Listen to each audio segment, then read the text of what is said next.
There was an in-depth piece, like a behind-the-scenes piece, talking about how they've been in a full meltdown about this girl for a couple of years now. That said, our primary purpose is to entertain, and where we can entertain responsibly, obviously we try to do that. We try to have a positive impact on the world, but the first thing we need to do is entertain. Something happened that no one thought possible. A major Disney movie stumbled so badly that America's largest theater chain decided it couldn't even keep it on its screens. Once audiences heard about the behind-the-scenes fiasco swirling around Snow White, online rumors exploded, and the ticket sales sank at breakneck speed. Yeah, I have a clip of it. Oh, okay, great. Her being a retard. Okay. It's no longer 1937, and we absolutely wrote a Snow White. That laugh. That is not going to be saved by You the wrote prince. it? She's not going to be saved by the prince, and she's not going to be dreaming about true love. She's dreaming about becoming the leader she knows she can be. And just like that, AMC, home to countless blockbuster hits, said they'd had enough. For decades, Disney's live-action remakes thrived on nostalgia and stellar marketing, but this time was different. I have a clip of it. An Oh, unexpected okay, great. meltdown, Her being a retard. an Okay. outspoken star, and a tidal wave of fan outrage came together in a perfect storm, leaving people asking, how did it all spiral out of control so quickly? The answer lies in a maze of corporate hopes, celebrity controversy, and audience backlash. The moment AMC decided to pull the film from its theaters, an industry-wide alarm sounded.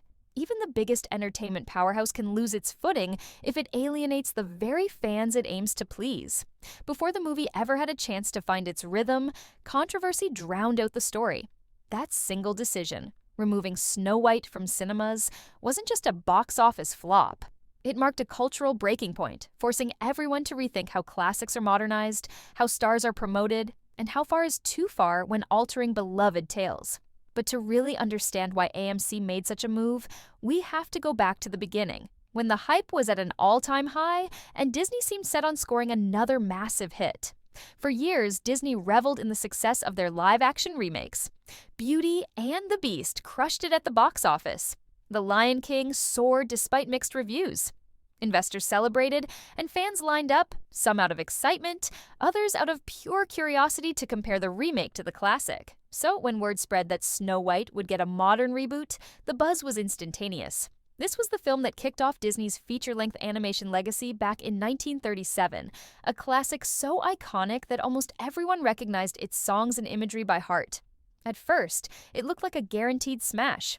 Not only did the film have the backing of Disney's legendary marketing team, but it also boasted a starry cast. Rachel Zegler, fresh off critical acclaim for her vocal talent, was cast in the lead. Meanwhile, Gal Gadot, an established name who brought a global fan base, joined the project, spurring endless headlines about two powerhouse women sharing the screen. Very few people wanted to see this. Even the little kids who like Disney movies, even they don't seem to be turning up in droves for the movie because the movie is really, really bad. And if that wasn't enough, the promise of updated themes, inclusive casting, and refined storytelling made the project feel fresh, at least on paper. But the tension started simmering sooner than anyone expected. Rumors swirled that script revisions were more than just subtle tweaks to an old fairy tale. Scenes were reportedly cut or rewritten to remove what some viewed as outdated elements, like Snow White's passive role in the story, and replace them with a more contemporary slant. For some fans, that sounded promising, a chance to see a beloved character with newfound depth. For others, it felt like a needless assault on a cherished memory. As early marketing tidbits began trickling out, some who cherished the 1937 classic felt uneasy. They wondered, is Disney forgetting what made this story so magical? Behind the scenes, there were whispers that the cast didn't see eye to eye on everything. While no official statements confirmed it, certain tabloids hinted at creative disagreements. Industry insiders assured everyone that, in most productions, artistic friction is normal, but these subtle clues suggested something deeper. By the time fans got their first glimpse at set photos and teaser clips, curiosity was already tinged with suspicion. Little did they know, this film was about to become one of Disney's most controversial releases ever. Still, the world loves a new Disney flick, so tens of thousands of people expected a box office hit, just like always. If only they had known what was coming. The journey from potential blockbuster to box office disaster started with the person at the center of it all. Rachel Zegler. She might have been an unconventional pick for a classic Disney princess, but she immediately captured headlines with her bold takes on how the story should be told. Those same takes would soon divide the entire fan base. From the moment she was announced, Rachel Zegler carried a unique blend of excitement and controversy. She wasn't the typical Disney lead known for squeaky clean interviews. Instead, she was outspoken, a quality that often won her fans on social media. At the start, people saw her as a refreshing change, a modern voice ready to breathe new life into an old fairy tale. But the public's excitement turned sour once her interviews started drawing more attention than the movie itself. During what should have been routine publicity rounds, Zegler made strong remarks about the original Snow White being outdated. She expressed quite bluntly that a 1937 plotline revolving around a damsel waiting for a prince no longer resonated with today's audience. In many ways, her perspective aligned with modern Disney's push for progressive storytelling. But something in her tone ignited fierce opposition, particularly from fans who saw the original as a childhood treasure, not a dusty relic in need of an overhaul. Online, the controversy escalated. Our rights are on the line, folks. Bitch! The right to buy Cosby sweaters? Come on. That's the face Go of a vote blue. serial killer. And if you disagree with this sentiment, just hit the unfollow button. Some Disney loyalists argued that while updates can be beneficial, there's a difference between improving a story and outright dismissing its core. Critics posted endless comments claiming she sounded dismissive or condescending toward anyone who loved the 1937 film. Others defended her, pointing out that strong female leads are a welcome shift from passive princess tropes. Regardless, Zegler's words kicked off a split. Certain viewers applauded the attempt to modernize, while others believed Disney was disrespecting something that had enchanted generations. Then came the deeper rumors, claims about Zegler's stance on the original source material being more than just mild frustration. Some alleged that she disliked the very concept of a classic Disney princess. Whether that was true or not, those rumors took on a life of their own. Each new social media clip showcasing Zegler's interviews garnered thousands of comments, and the overall sentiment seemed to darken with every passing day. Behind the curtain, Disney's PR department tried to keep the narrative on track. They scheduled her for more talk show appearances, hoping her natural charm would offset the negativity. Instead, the tension only grew. What none of them realized was that a single televised interview on a daytime show would become the turning point, transforming an already tricky situation into an all-out catastrophe. The meltdown arrived like a jolt of lightning. The very show that was supposed to smooth things over and win back hesitant viewers ended up doing the exact opposite. Rachel Zegler appeared on The View, a familiar platform for promoting Disney hits, and at first, it seemed business as usual. The host teased the upcoming film, asked about her experiences on set, and tried to steer the conversation toward feel-good territory. All the while, Disney's team was backstage, monitoring everything. Reports later claimed that producers had asked the show's staff to gently guide Zegler away from certain controversial topics.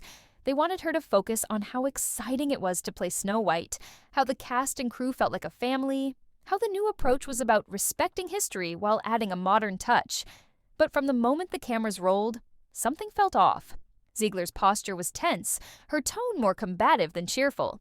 Then came the remarks that many fans interpreted as an outright attack on the original film's themes and on those who still adored them. She insisted Snow White shouldn't be waiting for true love, dismissed the prince as a relic of a bygone age, and implied that anyone clinging to the 1937 storyline might be stuck in the past. The crowd's energy shifted from warm curiosity to uncomfortable silence. In a matter of minutes, producers frantically waved from behind the cameras, trying to salvage the situation by pivoting to lighter questions. Zegler wouldn't budge. Witnesses later described a tense standoff during a commercial break, but things truly unraveled once they went live again. Zegler doubled down, apparently determined to use her platform to champion modern narratives, even if it came at the expense of Disney's official talking points. The hosts, blindsided, tried to regain control of the conversation, but it was too late. The broadcast cut to another commercial break far earlier than scheduled, with rumors suggesting the production team literally walked Zegler off the set to stop her from derailing the entire episode. While full footage of this meltdown never aired, leaked clips soared through social media within hours. People saw shaky cell phone recordings capturing the tense moments, or they read secondhand accounts from audience members who claimed the atmosphere in the studio had been explosive. the avalanche had begun. Zegler's meltdown became the definitive storyline that overshadowed everything else about Snow White. Once the meltdown footage made its rounds, the internet erupted. Hashtags like Not My Snow White and Disney Meltdown appeared all over Twitter, TikTok, and Instagram. Memes poked fun at the on-air train wreck, while furious fans demanded boycotts. You don't particularly see people who, look like me or are me playing roles like that. So it was definitely when it got announced. White! He wasn't a stalker, by the way. Thing that was like trending on Twitter for days because all of the people were angry. It wasn't just diehard Disney devotees who chimed in. Parents, who typically take their kids to every new family movie, openly debated whether to skip Snow White altogether. Some felt the story had become too mired in controversy, fearing it would be more about making a statement than providing enchanting entertainment. Adding fuel to the fire were the rumors of cast disputes.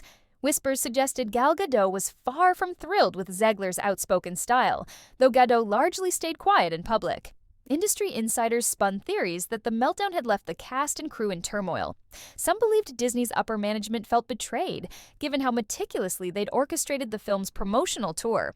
Meanwhile, fans scoured every new interview, searching for more signs of conflict, hidden drama, or contradictory messaging. Comment sections everywhere exploded with arguments over whether Zegler's push for a modern take was bold and brave, or simply rude and disrespectful. A fraction of viewers sympathized with her, saying she was shining a light on the need for progressive heroines. But a much larger wave of frustration emerged, with people claiming that nobody forced her to accept a role in a classic fairy tale if she found it so distasteful. Soon, it wasn't even about the movie. It was about cultural battles, generational divides, and the sense that a beloved story was being hijacked for someone else's agenda. Every day, the fiasco deepened. Disney's marketing tried to counteract the negativity with new trailers showcasing lush visuals, promises of breathtaking songs, and glimpses of comedic side characters. Yet none of that mattered as much as the meltdown. Blogs wrote exposés accusing Disney of mishandling the situation. Vlogs dissected every frame of the leaked footage from The View. And ticket presales reflected the plunging consumer confidence. While the film had once been primed for a massive debut, it now faced an uphill battle. Little did anyone know, the worst was yet to come for Disney's big gamble.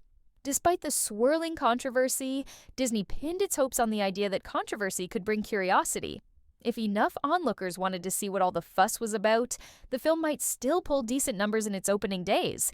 However, those expectations proved far too optimistic. The meltdown had turned away the very audience Disney needed most, families with children. And by the second or third weekend, the box office numbers were in freefall. AMC, the largest theater chain in the country, had invested heavily in the film's success, allocating prime showtimes and multiple screens. Yet attendance was dismal. Theater managers in various regions reported near-empty auditoriums, with frustrated parents telling staff they'd rather see anything else playing. Some moviegoers who might have watched it for nostalgia found themselves uninterested, disheartened by the negative press. Others openly declared they wouldn't support a film that, in their view, disrespected the original's legacy. Behind closed doors, AMC's executives faced a tough choice. Normally, a Disney title earns a guaranteed window, ensuring weeks of showtimes. But each day, Snow White continued. More screens went to waste. Competing movies could bring in reliable crowds, but Snow White was practically dead on arrival in many locations. After analyzing the financial data, AMC made a move so drastic that it shocked Hollywood insiders. They pulled the film from all their theaters nationwide. Industry observers called it an unprecedented step. Historically, large chains rarely drop big-budget Disney releases this quickly. The synergy between Disney and exhibitors is a cornerstone of modern box office success. But in this case, the meltdown had rendered Snow White a commercial landmine. Rather than bleed money daily, AMC cut its losses, making an announcement that left moviegoers stunned. One of the biggest media juggernauts on the planet, undone by negative publicity and a severely tarnished star, was forced to watch its film vanish from one of its most essential platforms. This bizarre fixation with race shifting everything, but only in one direction by Disney, obviously is quite strange. The shockwaves rippled across the industry.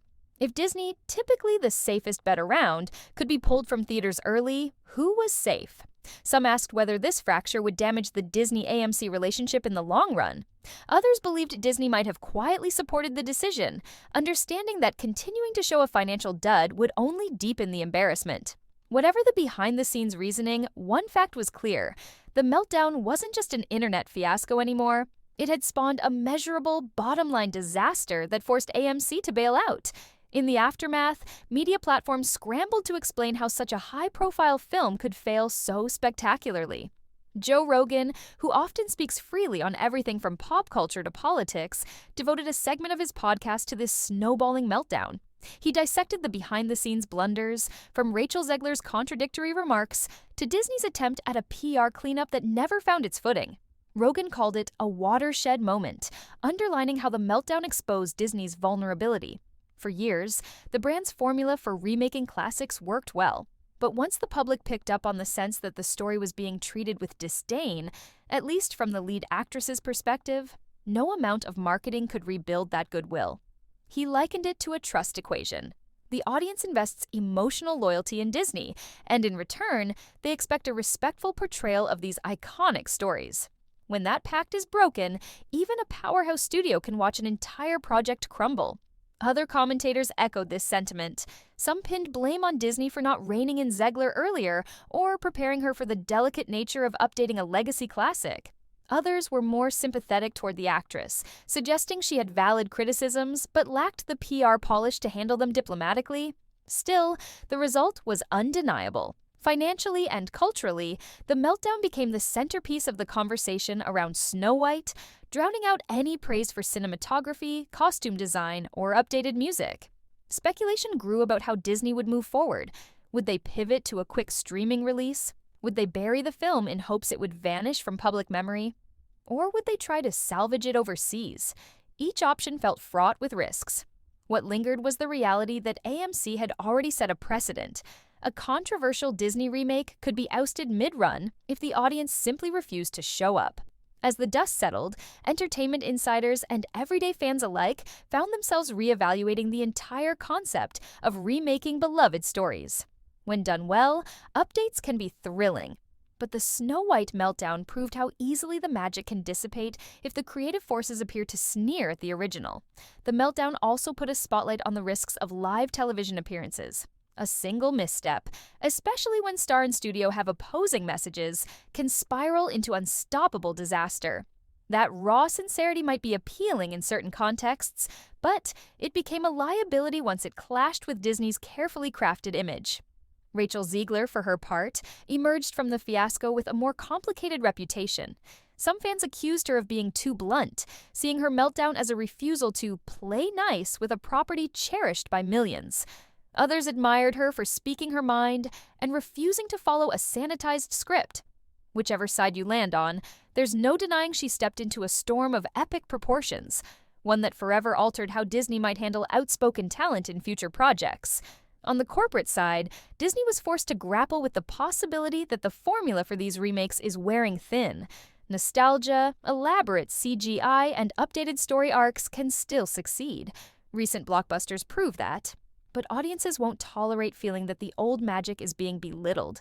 Modern twists can't come across as scorn for traditions that people grew up with. The meltdown forced the studio to rethink everything from marketing strategies to how they handle riskier creative decisions. And then there's the matter of AMC's bold call, which shattered the assumption that Disney releases are untouchable. The largest exhibitor in the country effectively told Disney, "We can't afford to keep your film."